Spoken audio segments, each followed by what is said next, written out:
बुढ़ापे में औलाद से धक्के खाना नहीं चाहते हैं तो अपनी औलाद को इन 3 कामों की हवा मत लगने देना। एक दिन कुछ महिलाएं गुरु प्रेमानंद जी के प्रवचन सुनने के लिए आई थीं। गुरुजी ने देखा कि उनके चेहरे उतरे हुए थे और उनके मस्तक पर शंका के भाव झलक रहे हैं। तो गुरुजी ने पूछा, माताओं और बहनों, क्या बात है? कौन सी दुविधा है जो आप सबको सता रही है? वह महिलाएं बोली, गुरुजी, हम कई बार जब देखते हैं कि किसी बेटे ने अपने माँ बाप को धक्के मारकर घर से बाहर निकाल दिया या बूढ़े होने पर उन्हें बुढ़ापे का कष्ट सहने के लिए अकेला छोड़ दिया, किसी बेटे ने अपने माँ बाप को भीख मांगने के लिए मजबूर कर दिया या उन्हें अपने ही हाथों से मारते पीटते हैं, उन्हें बेइज्जत करते हैं। सब देखकर जहन में एक बात याद आती है कि यदि यही दिन देखने के लिए औलाद पाली जाती है तो ऐसी औलाद से तो बिना औलाद के ही होना ठीक है। बस यही चिंता हमें सता रही है कि ऐसी दुर्दशा के क्या कारण हैं। गुरुजी बोले, माताओं और बहनों, आज आपने जो शंका बताई है वो आप ही की नहीं बल्कि संसार के अधिकतर माता पिता की शंका है कि सब कुछ करते हुए भी उन्हें ये सब दुख भोगना पड़ता है। लेकिन कई बार इस तरह की परिस्थितियों का जिम्मेदार मनुष्य स्वयं होता है। औलाद ऐसी होती नहीं है पर हम उसे ऐसा बना देते हैं। गुरुजी बोले, माताओं और बहनों, मैं एक कथा के माध्यम से आपकी शंका का निवारण करूंगा। ये कहानी है एक नालायक बेटे की। तो चलिए सुनते हैं दिल को झकझोर देने वाली ये कलयुगी बेटे की सच्चाई, जिस पर हर किसी को गौर करना चाहिए। गुरुजी बोले, माताओं और बहनों, किसी शहर में एक मनोहर नाम के सज्जन रहते थे जो एक चपरासी का काम करते थे। उनकी पत्नी का नाम था निर्मला, जो अपने पति का बहुत सम्मान करती थी और हमेशा अपने पति की आय के अनुसार खर्च करती थी। उनका एक बेटा और एक बेटी थी। बेटी की शादी हो चुकी थी। बेटे का नाम था संदीप। मनोहर और उनकी पत्नी ने संदीप को खूब पैसा लगाकर पढ़ाया, उसके सारे खर्चे उठाए। एक ही तो बेटा था, इसीलिए मनोहर ने संदीप की सुख सुविधाओं और उसकी पढ़ाई लिखाई में कोई कोरक सर नहीं छोड़ी थी। उसे महंगे स्कूलों और कॉलेजों में पढ़ाया। वह मनोहर को जैसे तैसे करके कामयाब बनाना चाहते थे।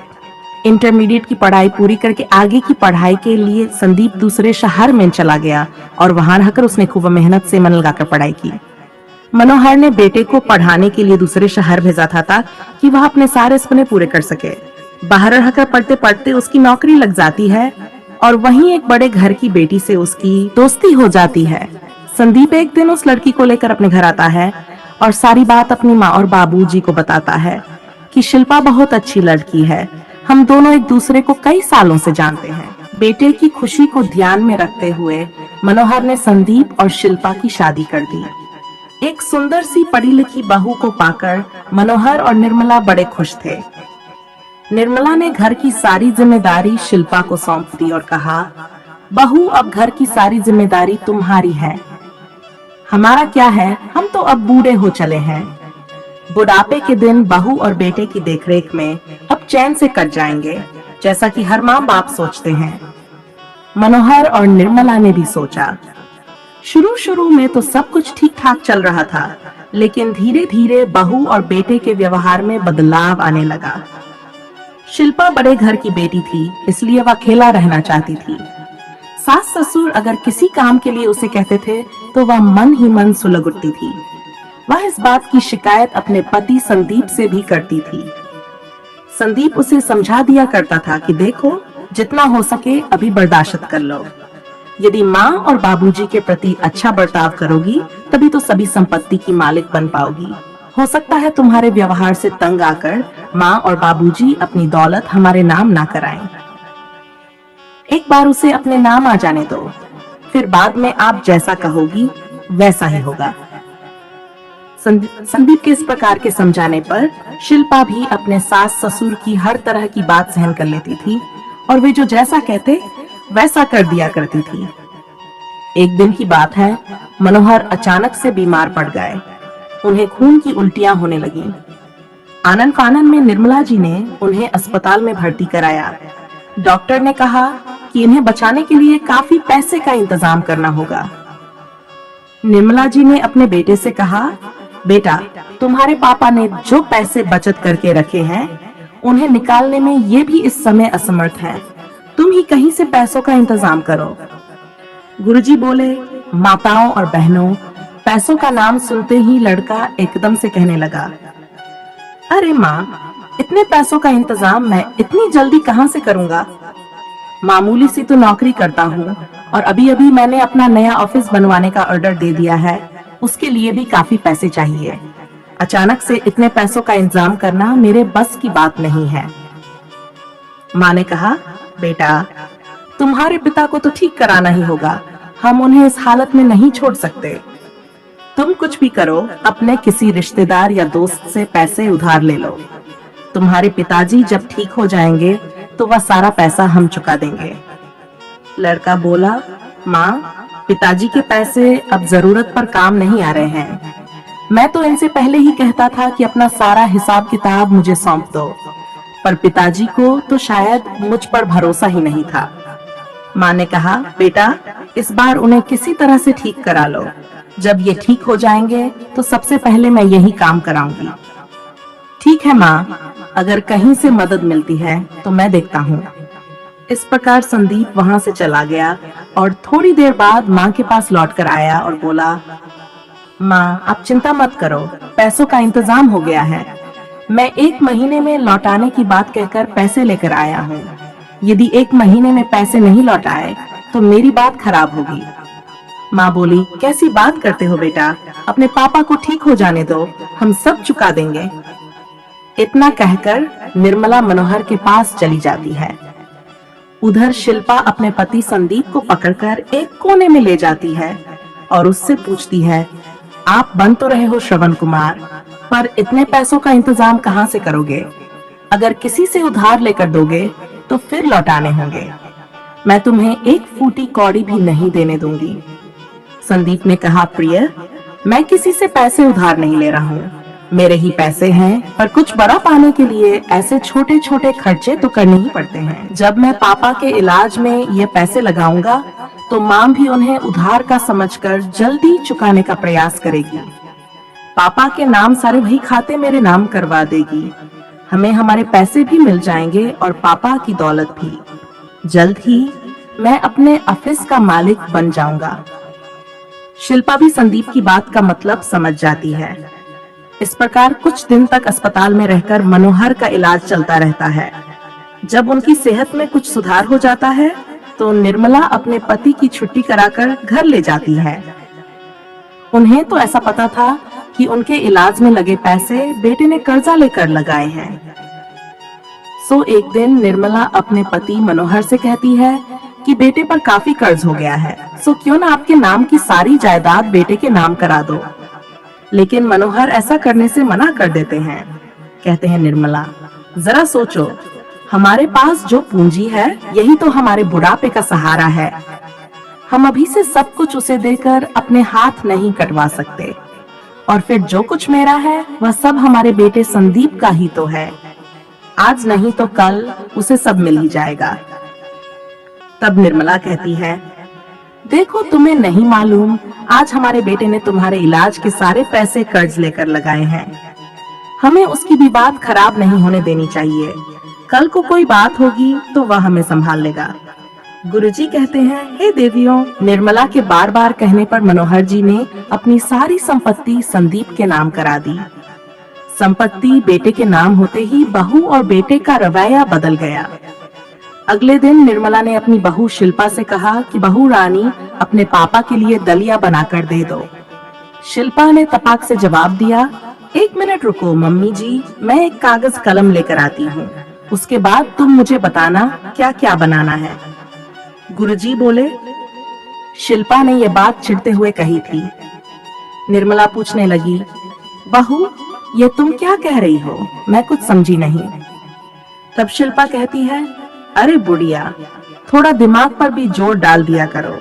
आप लोगों की नजरों में क्या ये घर एक होटल है और मैं कोई होटल की नौकरानी लग रही हूँ जो आप लोगों के ऑर्डर लेती रहूंगी और तुम जो ऑर्डर करोगे वह मैं तुम्हें बनाकर देती रहूंगी। ध्यान से सुनो, बीमार पापा जी हैं, तुम नहीं हो जो मुझे ऑर्डर चला रही हो। यदि उन्हें दलिया चाहिए तो तुम अपने हाथों से बनाकर क्यों नहीं दे देती? हर काम के लिए मुझे कहना जरूरी है क्या? गुरुजी कहते हैं, माताओं और बहनों, इतना कहकर शिल्पा अपने कमरे में चली जाती है। निर्मला अपने पति से कहती है, जी लगता है बहू पूरे दिन काम करके थक गई होगी, इसलिए न चिढ़ रही है, परंतु आप चिंता मत करिए। जैसे ही बहू का गुस्सा शांत होगा, वह हमारे पास आकर माफी मांगने लगेगी। देखना, चलो आज तुम मेरे ही हाथ का बना हुआ दलिया खा लो। उसके बाद निर्मला जी ने उठकर मनोहर के लिए दलिया तैयार किया और अपने पति को खिला दिया। निर्मला जी समझ तो गई थी कि बहू ने ये बात क्यों कही थी, पर वह अपने पति को ऐसा लगने देना नहीं चाहती थी। अगले दिन निर्मला फिर मनोहर से कहती है, अजी आज मैं आपके लिए क्या बनाऊं जो आपको पसंद हो?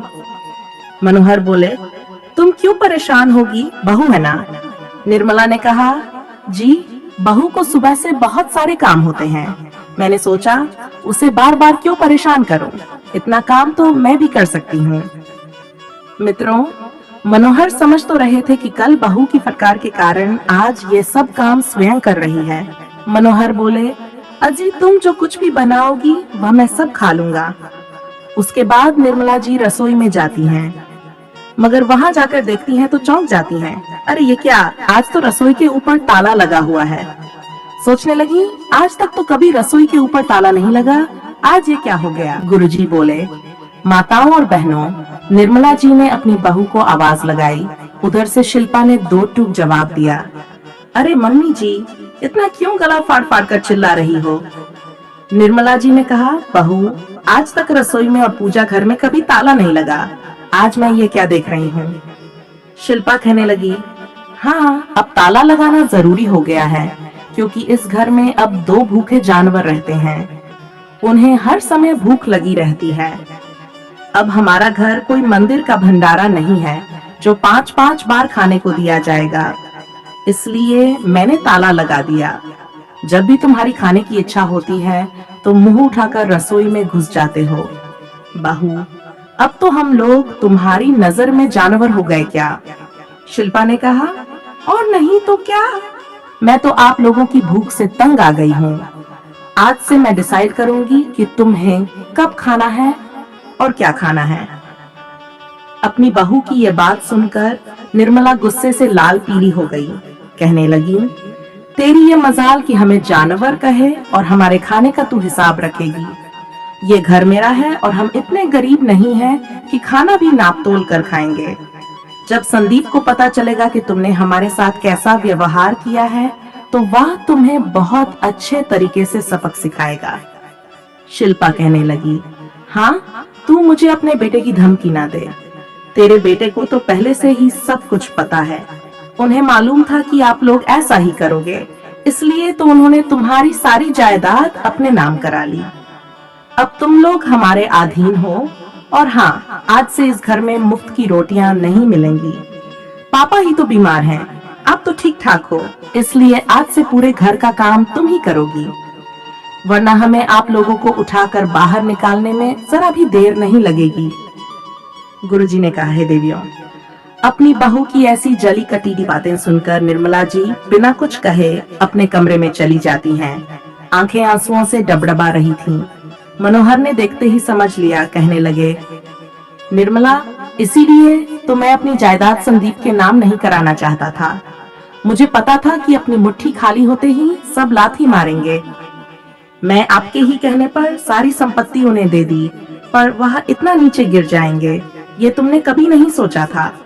अब भलाई चाहती हो तो इस घर के सारे काम करो, वरना इस घर के मालिक हमें बाहर निकाल फेंकेंगे। निर्मला जी कहने लगी, जी आप चिंता मत करिए, बेटे को आने दीजिए, मैं सारी बात उससे कहूंगी। गुरुजी कहते हैं, माताओं और बहनों, रात को जब संदीप आता है तो शिल्पा ने जैसा व्यवहार किया था वह सारी बात निर्मला जी अपने बेटे को बताने लगी। कहने लगी, बेटा, क्या हम इस घर के जानवर हैं जो तेरी बहू हमें जानवर कहती है? आज तक हमारी रसोई पर कभी ताला नहीं लगा, पर आज शिल्पा ने हमारे लिए ताला डाल दिया। क्या हम तेरे माता पिता नहीं हैं या फिर कोई गुलाम है? माँ की बात सुनकर बेटे ने कहा, बस करो माँ, आप लोग किस जमाने में जी रहे हो? आज के समय में ना बाप बड़ा है ना भैया, सबसे बड़ा रुपया। आपको क्या लगता है कि पूरी जिंदगी मैं और मेरी पत्नी तुम्हारी चाकरी करेंगे? खबरदार, जो आज के बाद मेरी पत्नी के बारे में कुछ कहा तो वो जैसा कहे वैसा करते रहना, वरना बहुत बुरा होगा। गुरुजी कहते हैं, निर्मला जी उम्मीद का दीपक जलाए बैठी थी कि बेटा आएगा तो वह हमारी सुनेगा, पर यहाँ तो उल्टा हो गया। रही सही कसर बेटे ने पूरी कर दी। बेटे की इन बातों को सुनकर माँ की जुबान से एक शब्द नहीं निकला, सिर्फ आंखों से आंसुओं की धार बह रही थी, और कर भी क्या सकती थी। इधर बहू और बेटों का व्यवहार दिन पर दिन खराब होता चला गया। शिल्पा पहले तो रसोई में ताला लगाती थी, अब उसने भोजन भी कम कर दिया। धीरे धीरे फिर उन्हें बासी खाना खिलाने लगी। मनोहर पहले से ही बीमार चल रहे थे, बासी खाना खा खाकर और भी ज्यादा बीमार हो गए। इधर निर्मला जी पूरे दिन घर का काम करती थी, ऊपर से खाना भी उन्हें ताजा और भरपेट नहीं दिया जाता था। धीरे धीरे उनका स्वास्थ्य भी गिरता चला गया। कमजोरी के कारण उन्हें बेहोशी छा जाती थी। एक दिन जब वह काम करते करते थकी हारी सो गई। मनोहर जानते थे कि निर्मला को घर का सारा काम करना पड़ता है, ऊपर से खाना भी ठीक नहीं मिलता। मनोहर ने अपनी बहू से कहा, बहू आज रात का खाना मुझे मत देना, उसके बदले में तू अपनी सास का पेट भर देना, वह बड़ी कमजोर हो गई है। शिल्पा कहने लगी, ससुर जी आप कहते हैं तो मैं ऐसा ही करूंगी, फिर आप मत कहना कि मुझे भूख लगी है। अरे आप दोनों तो ऐसे जता रहे हो जैसे मैं आप दोनों को भूखा रखती हूँ। तुम लोगों से काम तो कुछ होता नहीं है, बस खाना ही खाना चला रहता है। गुरुजी कहते हैं, धीरे धीरे शाम होती है और शाम को जब निर्मला खाना खाने के लिए जाती है तो आज तो खाना देखकर वह हैरान रह जाती है। आज शिल्पा ने उन्हें 2 कटोरी में दाल और 4 रोटियां परोसी थी। निर्मला सोचने लगी कि वैसे तो बहू मुझे 2 रोटियां और 1 कटोरी दाल दिया करती थी, लेकिन आज बहू को क्या हो गया है। उन्हें यह देखकर बड़ी खुशी हुई। फिर उन्होंने अपनी बहू से पूछा, शिल्पा बहू, आज मेरी थाली में ज्यादा खाना कैसे परोस दिया? शिल्पा ने रूखे स्वर में कहा, ज्यादा बातें मत करो, जो मिला है चुपचाप खा लो, वरना ये भी नहीं मिलेगा। गुरुजी कहते हैं, माताओं और बहनों, उस दिन निर्मला ने भरपेट खाना खाया, मगर उस बेचारी को क्या पता था कि आज उसने अपने पति के हिस्से का भी खाना खा लिया। भोजन करके वह सोने के लिए चली गई। आज वह बहू का व्यवहार अपने पति को बताना चाहती थी, पर पति के कमरे में पहुंची तो मनोहर सो चुके थे, तो सोचा कि चलो सुबह बता दूंगी। इस तरह निर्मला जी भी अपने कमरे में सोने के लिए चली गई। इधर जब सवेरा होता है तो निर्मला जी अपने पति के कमरे में पहुंची। उन्होंने देखा कि उनके पति मनोहर चारपाई से नीचे पड़े थे और उनके मुंह से काफी खून बह रहा था। ये देखकर निर्मला जी घबरा गई। उन्होंने जल्दी जल्दी अपने बेटे को खबर दी और अस्पताल में भर्ती कराया। बेटे ने अपने पिता को ले जाकर सरकारी अस्पताल में भर्ती कर दिया और उन्हें छोड़कर चला आया। डॉक्टर ने कहा, अगर इन्हें खून की व्यवस्था नहीं हुई तो इनका बचना मुश्किल हो जाएगा। अब निर्मला जी खून की व्यवस्था कहां से करती? पैसे तो उनके पास थे नहीं। आखिरकार जब उनका मन नहीं माना तो वह बेटे के ऑफिस पहुंच गई। बेचारी निर्मला जी उसके ऑफिस के बाहर बैठकर उसका इंतजार कर रही थी कि बेटा कब आएगा। सूखी आंखों से उसके दरवाजे की तरफ देख रही थी। काफी देर हो चुकी थी, अभी तक संदीप नहीं आया था। बैठे बैठे उनके घुटनों में दर्द होने लगा। तभी वहां एक चपरासी ने देखा कि बूढ़ी माँ ऑफिस के बाहर बैठी है, तो उस चपरासी ने तरस खाकर उन्हें बैठने के लिए कुर्सी दे दी। निर्मला जी ने उसे आशीर्वाद दिया। थोड़ी देर के बाद उन्होंने देखा कि उनका बेटा एक बड़ी सी गाड़ी से आता है, और जैसे ही वह गाड़ी से नीचे उतरा तो निर्मला जी भागकर उसके गले लगकर फूट फूट कर रोने लगी। अपनी मां को मैले कुचैले कपड़ों में अपने गले लगता देख संदीप अपने आप को अपमानित महसूस करने लगा। उसने अपनी मां को दूर झटकते हुए कहा कि कौन है ये बुढ़िया और यहाँ क्या कर रही है? चपरासी ने कहा, सर, वह बहुत देर से आपका इंतजार कर रही है। जब से आई है तब से बैठी रो रही है। संदीप अपने चपरासी पर चिल्लाता है, तुम्हारा दिमाग खराब है? किसी को भी यहाँ बैठा देते हो? ये मेरा ऑफिस है, भिखारियों का अड्डा नहीं। कुछ पैसे देकर अभी यहाँ से इसे निकालो। पता नहीं कैसे कैसे लोग बेशर्म की तरह मुंह उठाए चले आते हैं। गुरुजी कहते हैं, अपने बेटे के मुंह से यह सब सुनकर निर्मला जी का हृदय छलनी छलनी हो जाता है। वह कहने लगी, बेटा तुम ठीक कह रहे हो, मैं एक भिखारिन हूँ। आज मुझे अपने पति के प्राण बचाने हैं, इसलिए भीख मांगने आई हूँ। हो सके तो कुछ दे दो बेटा। डॉक्टर ने उन्हें खून चराने को कहा है। तुम्हारे पिता इस समय अस्पताल में जिंदगी और मौत से जूझ रहे हैं। इतना कहते हुए निर्मला जी संदीप के पैरों में पड़कर गिड़गिड़ाने लगी। तब संदीप उनका हाथ पकड़कर एक ओर ले जाता है और कहता है, सुन बुढ़िया, ना तो मेरे पास इतना वक्त है और ना ही उस बुढ़े को खून देने के लिए खून का एक कतरा। निर्मला जी अपनी झोली फैलाकर कहती हैं, बेटा इस समय तुम मेरी मदद कर दो। मैं अपने शरीर का एक एक कतरा बहाकर तुम्हारा कर्जा चुका दूंगी। अगर तुम्हारे थोड़े से खून देने से तुम्हारे पिता की जान बच जाती है तो उन्हें बचा लो। संदीप चिल्लाते हुए अपनी मां से कहता है, अरे जा भिखारिन यहाँ से, तुझे मुंह क्या लगा लिया? तू तो पीछे ही पड़कर रह गई। गुरुजी कहते हैं, उसने 10-10 के नोटों की एक गड्डी निर्मला जी के मुंह पर फेंक दी और बोला, इससे ज्यादा मेरे पास कुछ नहीं है। इतना कहकर वह अपने हाथों को झटक कर वहां से चला जाता है। गुरुजी कहते हैं, माताओं और बहनों, वहां का जो चपरासी था वो ये सब देख रहा था। निर्मला जी की हालत पर उसे बड़ा तरस आ रहा था। उसकी आंखें भर आईं। उसने आगे बढ़कर निर्मला जी को उठाया और उन्हें पानी पिलाकर पूछा, मां जी, क्या संदीप सर सच में आपके बेटे हैं? तब निर्मला जी ने उसे पूरी बात बताई। उस बूढ़ी मां की कहानी सुनकर उसका भी दिल अंदर से दहल गया। उसने धीरज बंधाया और उनके हाथ अपने हाथों में थामकर बोला, अम्मा जी, आप चिंता मत करिए, सब ठीक हो जाएगा। मुझे बताइए, मैं आपका बेटा हूँ, मैं आपके लिए क्या कर सकता हूँ? अगर बाबूजी को खून की जरूरत है तो मैं अपना खून उन्हें दे दूंगा। उधर थोड़ी देर के बाद संदीप अपनी मीटिंग समाप्त करके जब बाहर आया तो उसने अपनी माँ को वहीं पर बैठा देखा। वह उन्हें देखकर एकदम गुस्से से भर गया। उसने निर्मला जी का हाथ पकड़ा और वहां से ले जाने लगा। सोचने लगा कि इस बुढ़िया को यहाँ से हटा देता हूँ, वरना मीटिंग में से जो लोग आएंगे और इसने उनके सामने मुंह खोल दिया तो उन्हें सब पता चल जाएगा। मुझे उन लोगों के सामने बहुत लज्जित होना पड़ेगा। वह उन्हें चकचोड़ता हुआ वहां से ले जाने लगा। तभी पीछे से गार्ड आता है और उसने जोरदार थप्पड़ संदीप के मुंह पर दे मारा।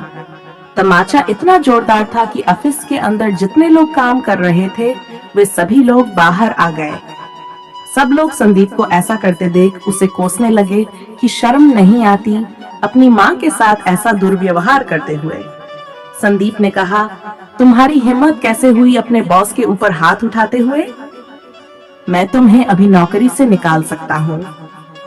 चौकीदार ने गुस्से में कहा, अरे तुम क्या निकालोगे नौकरी से? मैं तुम्हारी नौकरी को ही लात मारता हूँ। जो अपने माँ बाप का नहीं हो सका वह किसका होगा? गुरुजी कहते हैं, उसकी हिम्मत देखकर सब लोग बड़े हैरान थे।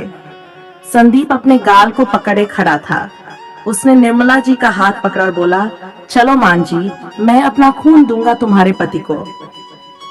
निर्मला जी को लेकर अस्पताल पहुंचा। डॉक्टर ने उसका खून मनोहर के खून से मिलाया।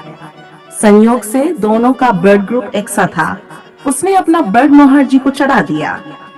निर्मला उनके सामने कुर्सी पर बैठकर उसे खूब दुआएं दे रही थी। उस समय वह उनके लिए किसी देवदूत से कम नहीं था। खून चढ़ने के बाद निर्मला जी चौकीदार के पैरों में गिरकर रोने लगी। चौकीदार ने कहा, मां जी, मेरे पैर पकड़कर तुम मुझे पाप का भागी क्यों बना रही हो? मां के लिए उसका हाथ बच्चों के सिर पर आशीर्वाद के रूप में होते हैं। निर्मला जी ने थोड़े पैसे उस गार्ड को देते हुए कहा, बेटा, तुमने मेरे लिए अपनी नौकरी छोड़ दी, ये थोड़े से पैसे रख लो, तुम्हारे बच्चों के काम आएंगे। चौकीदार ने कहा, माँ, तुम मेरी नौकरी की चिंता मत करो, तुम सुबह से बैठी यहाँ रो रही हो, तुमने कुछ खाया भी नहीं होगा। पहले मैं आपके लिए कुछ खाने को लेकर आता हूँ, गुरुजी बोले। निर्मला जी बड़ी ही आशा भरी निगाहों से उसे देख रही थीं। ऐसा लग रहा था जैसे उन्हें उनका असली बेटा मिल गया हो। एक अपरिचित व्यक्ति होते हुए भी उसने मनोहर की जान बचाई, और संदीप, जो उनका अपना ही खून था, उसने अपनी मां को भिखारिन कहकर धक्का मारकर घर से निकाल दिया। धिक्कार है ऐसी औलाद को। क्या इसी दिन के लिए उन्होंने बेटे को पाला पोसा था? क्या उसी बेटे को पढ़ाने लिखाने के लिए उन्होंने रात दिन बैल की तरह बोझा ढोया था? गुरुजी बोले, माताओं और बहनों, वो चौकीदार कुछ खाने के लिए लेकर आता है। इधर डॉक्टर अपने केबिन से निकल कर आता है और निर्मला जी को बताता है कि माँ जी माफ करना, हम आपके पति को बचा नहीं पाए। यदि खून का इंतजाम 2 घंटे पहले हो जाता तो शायद उनकी जान बच सकती थी। ये सुनते ही निर्मला जी को ऐसा लगा जैसे किसी ने उन पर वज्र सा गिरा दिया हो। उन्होंने अंदर जाकर देखा तो मनोहर एकदम शांत पड़े हुए थे। निर्मला जी की आंखें बिल्कुल सूखी हुई थीं। पत्थर की मूर्ति बनकर वे अपने पति के पास बैठ गईं। उधर उसी समय पर उनकी बेटी कमला का फोन आता है। फोन उठाते हुए निर्मला जी ने अपनी बेटी को बताया कि बेटा, तुम्हारे पापा अब नहीं रहे। चलो अच्छा हुआ जो मेरे मरने से पहले ही चले गए। अगर मैं पहले मर जाती तो मेरी आत्मा भटकती रहती। तब कमला बताती है, मां जी, क्या सचमुच पापा इस दुनिया को छोड़कर चले गए? कल रात वो मुझे एक बात कह रहे थे कि बेटी, अपनी मां का ध्यान रखना। बेटी ने कहा, मां, मैं अतिशीघ्र वहां पहुंच रही हूँ, मुझे आने में 2 दिन लग जाएंगे। मित्रों, इधर शाम तक मनोहर का क्रियाक्रम हो जाता है। बेटी विदेश में रहती थी, इसलिए उस दिन नहीं आ सकी। वो चौकीदार भी निर्मला जी को सांत्वना देकर अपने घर लौट जाता है। इधर जब शिल्पा ने सुना कि अगले दिन हमारी ननद आ रही है, तो उसने अपने पति संदीप से कहा, पता नहीं वो आकर क्या करेगी। जब उसे सब कुछ पता चलेगा कि बाबूजी की जान हमारे कारण गई है। संदीप ने कहा, पर उसे बताएगा कौन कि बाबूजी हमारे कारण मर गए हैं। शिल्पा ने जवाब दिया, आपकी माँ उसे जरूर बता देगी। तो संदीप ने कहा, तुम चिंता मत करो, मैं इस बुढ़िया को उसी बुड्ढे के पास भेजे देता हूँ। कमला तो कल आएगी, हम आज ही इसका इंतजाम कर देते हैं, फिर हमें किसी का कोई डर नहीं रहेगा। अगर कोई पूछेगा तो हम कह देंगे कि पापा के गम में माँ भी चली गई, और सब लोग मान भी लेंगे। गुरुजी कहते हैं, संदीप और उसकी पत्नी निर्मला जी को मारने का प्लान बना लेते हैं। वे सोचते हैं कि उनकी खीर में जहर मिलाकर खिला देते हैं, इसका भी राम नाम सत्य हो जाएगा। शिल्पा ने खीर तैयार की और उसमें जहर मिलाकर अपनी सास निर्मला जी को खिलाने के लिए उसके कमरे में पहुंच गई। लेकिन उन्हें नहीं पता था कि कमला ने कल आने के लिए कहा था, वो आज ही आ जाए। कमला के पास एक और चाबी थी जो उसके पिता ने दी थी कि हमारे न होने पर बेटी जब कभी घर आए तो वह अंदर जा सके। इधर शिल्पा अपनी सास को खीर में जहर खिलाने वाली थी। उधर कमला ने आकर उनकी सारी बातें सुन ली और उन्हें अपने फोन में रिकॉर्ड कर लिया। उसके बाद कमला ने दरवाजा खोला और अंदर गई। जाते ही शिल्पा के गाल में तार से तमाचा चढ़ दिया। कहने लगी, अब मैं समझ गई कि मेरे पापा मरे नहीं हैं, तुम लोगों ने उन्हें मारा है। अब तुम माँ को भी मारने जा रहे थे। कमला को अचानक आया देखकर दोनों की सिट्टी पिट्टी गुम हो जाती है। कमला ने फोन करके पुलिस को वहां बुला लिया और उन दोनों को पकड़वा दिया, और उन्होंने जो अपने नाम सारी जायदाद करवा ली थी उसे भी दोनों से छीन लिया। पुलिस को देखकर दोनों डर के मारे थर-थर कांपने लगे और निर्मला जी के पैरों में गिरकर माफी मांगने लगे, पर निर्मला जी ने उन्हें माफ नहीं किया। पुलिस उन दोनों को उठाकर ले गई और उन्हें सलाखों के अंदर डाल दिया। निर्मला जी ने अपनी सारी संपत्ति अपनी बेटी और उस गार्ड के नाम करा दी जिसने वास्तविक बेटे होने का फर्ज निभाया था। उसने अपना खून देकर मनोहर की जान बचाने का प्रयास तो किया, मगर बदकिस्मती से वह बच नहीं पाए। कमला ने भी उस चौकीदार को अपना भाई मान लिया। गुरुजी कहते हैं, माताओं और बहनों, इस कहानी से हमें एक बात सीखने की जरूरत है कि जिंदगी में कभी अपने जीते जी अपने हाथ खाली नहीं करने चाहिए। जब हाथ खाली हो जाते हैं तो फिर अपने ही ठोकर मारने लगते हैं। समझने वाली बात यह है कि बच्चों को बचपन से अपने से इतना दूर न रखें कि वे आपसे दूर ही हो जाएं। जितने भी रिश्ते होते हैं वे सब मोह की बुनियाद पर होते हैं। यदि मोह है तो बेटे का बाप है और बाप का बेटा है। मोह नहीं है तो कुछ नहीं है। बचपन से जब हम उन्हें पढ़ने लिखने के लिए अपने से दूर भेज देते हैं, 80 साल तक जब वे हमसे दूर रहकर पढ़ते हैं, तो उनका हमारे प्रति मोह खत्म हो जाता है और जिसके अंदर मोह नहीं रहेगा वह कभी आपकी परवाह कर ही नहीं सकता। तीसरी बात समझने की यह है कि विदेशी पढ़ाई के साथ साथ एक पाठ अपनी संस्कृति और संस्कारों का भी पढ़ाया जाए। यदि वे अपने संस्कारों को नहीं पढ़ेंगे तो विदेशी सभ्यता पर जाएंगे, जो अपने माँ बाप को बूढ़ा होते ही त्याग देते हैं। मैं तो कहूंगा कि अपने देश में जितने भी विद्यालय हैं उनमें आधे घंटे का एक विषय और बढ़ा दिया जाए, जिसमें सिर्फ अपने आदर्श, अपनी संस्कृति, अपने सिद्धांत और अपने महापुरुषों के बारे में बताया जाए। इससे क्या होगा कि बच्चे पढ़ाई लिखाई के साथ साथ अपने आदर्शों का भी पाठ पढ़ जाएंगे। गुरुजी कहते हैं, आप चाहे जितने भी अंग्रेज बन जाओ, यदि आपने बचपन से अपने संस्कारों को पढ़ा है तो आप कभी अपने कर्तव्य धर्म से विमुख नहीं हो सकते। इतना कहने के बाद गुरुजी ने कहा, माताओं और बहनों, मैं समझता हूँ आप लोगों को अपने बुढ़ापे को सुधारने का मार्ग स्पष्ट दिखाई दे गया होगा। सभी महिलाओं के मुख पर शांति का भाव था और उन सब ने गुरुजी को प्रणाम किया और अपने घर को चल दी। मैं उम्मीद करता हूँ कि ये वीडियो आपके जीवन में जरूर सार्थक होगा। तो चलिए अपनी कीमती राय कमेंट बॉक्स में भेजिए। मिलते हैं आपसे अगली वीडियो में। आप सभी का बहुत बहुत धन्यवाद। जय श्री कृष्ण।